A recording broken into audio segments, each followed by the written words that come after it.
نحمدہ و نصلی علی رسولہ الکریم۔ دو کلمات جن کے تعلق سے اللہ کے نبی صلی اللہ علیہ وسلم نے یہ ارشاد فرمایا کہ وہ زبان پر ہلکے، میزان میں بھاری اور رحمان کو نہایت ہی پسندیدہ، سبحان اللہ و بحمدہ سبحان اللہ العظیم۔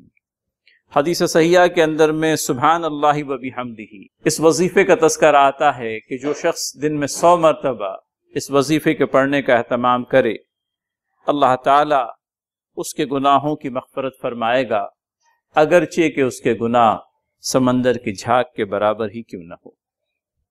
پچھلے دنوں جب کووڈ کی وبا پھیلی ہوئی تھی اور ہر خاص و عام اس بیماری سے پریشان تھا، تب ہمارے ایک بھائی نے، جنہیں اللہ تعالیٰ جزائے خیر و نیک عنایت کرے، وہ دعا سکھلائی جو آفات اور بلاؤں سے، بیماریوں اور وباؤں سے محفوظ رہنے کا سبب بتلائی گئی۔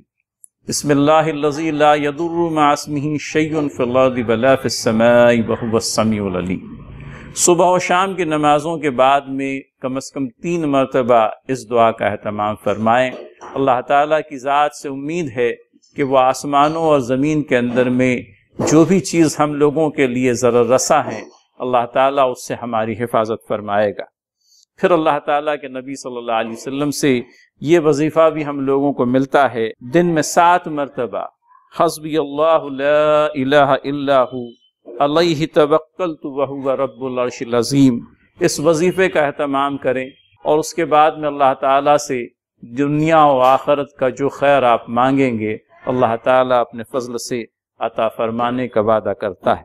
استغفار کی تلقین کی گئی، استغفر اللہ العظیم الذی لا الہ الا هو الحی القیوم۔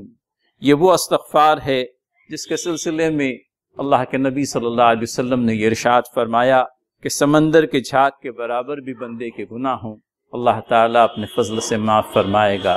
یہ اس کریم کی، اس غفور کی شان کریمی ہے کہ اس دنیا کے اندر میں روز صبح شام ہم لوگوں سے پتہ نہیں جانتے ہوئے انجانے میں کتنے ہی گناہ سرزد ہو جاتے ہیں، لیکن پھر بھی اللہ تعالیٰ ہمیں عزیز رکھتا ہے اور ہمیں استغفار کے کلمات اپنے نبی محترم صلی اللہ علیہ وسلم کے ذریعے سکھلاتا ہے۔ اللہ تعالیٰ کے نبی صلی اللہ علیہ وسلم نے ہمیں سید الاستغفار بھی سکھلایا۔ اللہم انت ربی لا الہ الا انت خلقتنی وانا عبدک وانا علی عہدک ووعدک ما استطعت اعوذ بک من شر ما صنعت ابو لک بنعمتک علی وابو بذنبی فاغفر لی فإنہ لا یغفر الذنوب الا انت۔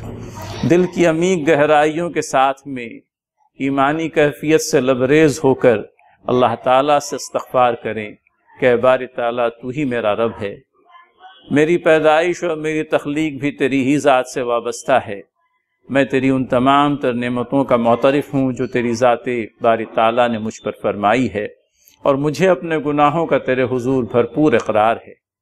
تو مجھے معاف فرما کہ تیرے علاوہ کون ہے جو مجھے مغفرت کا اور بخشش کا پروانہ عنایت کر سکتا ہے۔ لہٰذا اللہ تعالیٰ سے استغفار کی کثرت کریں۔ اللہ تعالیٰ ہمارے گناہوں پر مغفرت کا پردہ ڈالنے کی بات کہتا ہے۔ سید الاستغفار کی جو فضیلت بیان ہوتی ہے وہ یہ کہ جو شخص صبح اس استغفار کا اہتمام کرے اور دن کے کسی وقت میں اس کا انتقال ہو جائے، یا شام میں اس کا اہتمام کرے اور رات کے کسی پہر میں اس کا انتقال ہو جائے، اللہ تعالیٰ کے نبی صلی اللہ علیہ وسلم کا ارشاد ہے کہ اللہ تعالیٰ ایسے شخص کو جنت میں داخل فرمائے گا۔ پھر اسی طرح سے فرض نماز کے بعد میں آیت الکرسی کا اہتمام اپنے آپ میں ایک ایسا زبردست وظیفہ جس کے تعلق سے اللہ کے نبی صلی اللہ علیہ وسلم نے یہ ارشاد فرمایا کہ فرض نماز کے بعد میں آیت الکرسی کا پڑھنے والا موت کے علاوہ کوئی اور چیز اسے جنت میں جانے سے نہیں روک پائے گی۔ ہم بھی اللہ تعالیٰ کے حضور ان وظائف اور دعاؤں کے ساتھ میں رجوع کریں۔ دعائیں تو ہم کرتے ہیں، لیکن ہماری بدقسمتی ایسی کہ ہم اپنی ہی زبان میں دعا کرتے ہیں، حالانکہ اس سے بھی روکا نہیں گیا ہے، لیکن نبوی کلمات کی شان کچھ اور ہی ہے۔